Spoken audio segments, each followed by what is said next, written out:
Shalom, shalom. So I am going to, by the grace of Yahuwah, use two of my Akoti Akila Yahoo's videos, two of her points from two separate videos to comprise this one. There's a video that she put out, maybe a couple of weeks ago.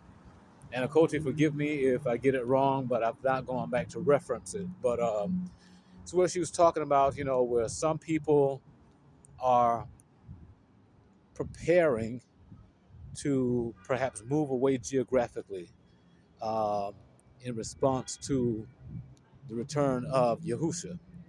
Some are moving away, some are prepping, and some perhaps right now have not been given the cue to move away.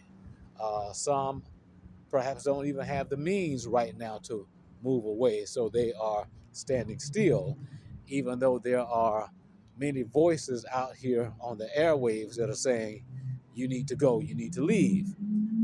And so she was saying that in some cases it's just not possible because some people just don't have the means. They have not been afforded the means yet.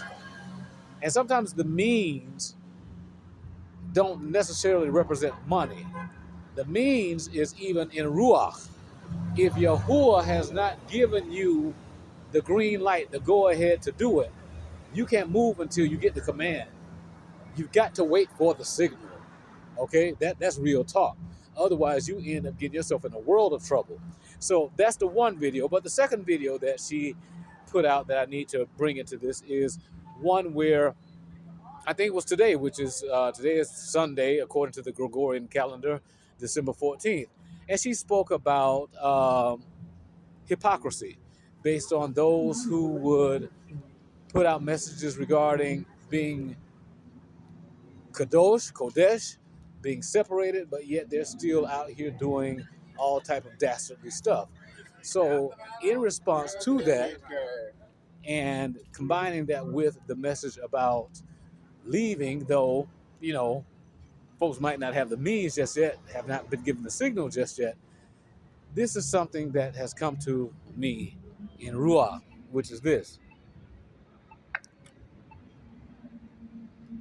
Sometimes in order to leave, even to come from among them, to be separated, sometimes that's not about a geographic or geographical location.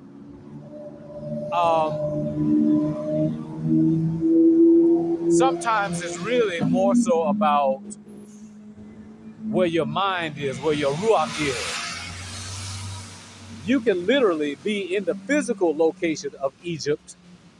Let me start again. You can literally be in the physical location, the geographic location of Egypt, and yet not have an Egyptian mindset. On the opposite end of that, conversely, you can literally be somewhere opposite of Egypt in terms of geography, but have very much an Egyptian mindset. You can have that heart of what Egypt represents. So sometimes it's about let this mind be in you, which was also in Yahusha, which that mind in and of itself is going to isolate us, separate us from the mindset of and the ways of, the behaviors of, the characteristics of the world. That mindset will allow you literally to be in the fiery furnace and yet not get burned. Hallelujah. That's what the mindset of Yahusha affords us. So we're still separated, isolated, saved from, but yet within the same space, the same geographic location, the same world. We're in the world, but not of it. And that's because we are separated. And that's a spiritual process, sometimes more so than mere physically or geography. Does that make sense? In fact, I would argue that lots of times it starts there. I'm not going to say all the time because Yahuwah does what Yahuwah does, but most times, from what I've seen in my life, it starts in the mind, in the heart, in the ruach. That's where it starts. And it's from there that we then get the freedom and the release, the green light, the go ahead to move perhaps geographically, to move in some other way, to get the positions, to get the promotions or whatever the change is that has to come in life, all because it was a change of heart first and foremost. We let the mind of Yahusha take over.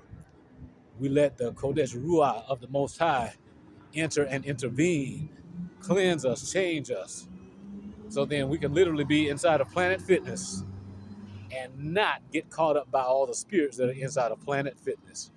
And I say that because y'all, Planet Fitness it can be a test for some people.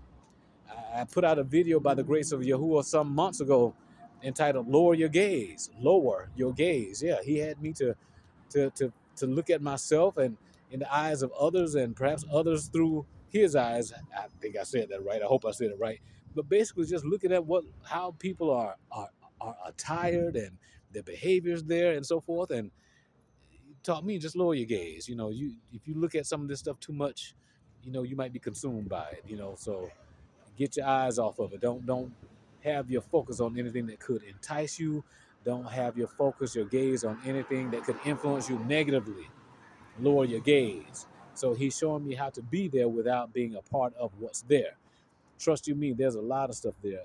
Sexually, there's a lot of stuff in terms of people's different philosophies, their practices. A lot of people speak of religion, but they don't have, they don't go the depths of actually cracking open the books and studying to the point of getting to truths.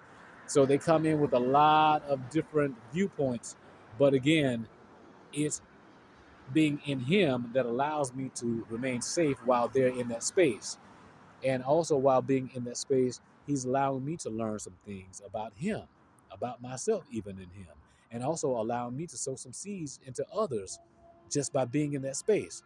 So, is that space an assignment for me? Perhaps. So, we let Yahuwah be Yahuwah. Let Yahuwah be true and every man a liar. So, that's what that is. And so I just thank my sister for putting out the word that Yahuwah grants her to put out.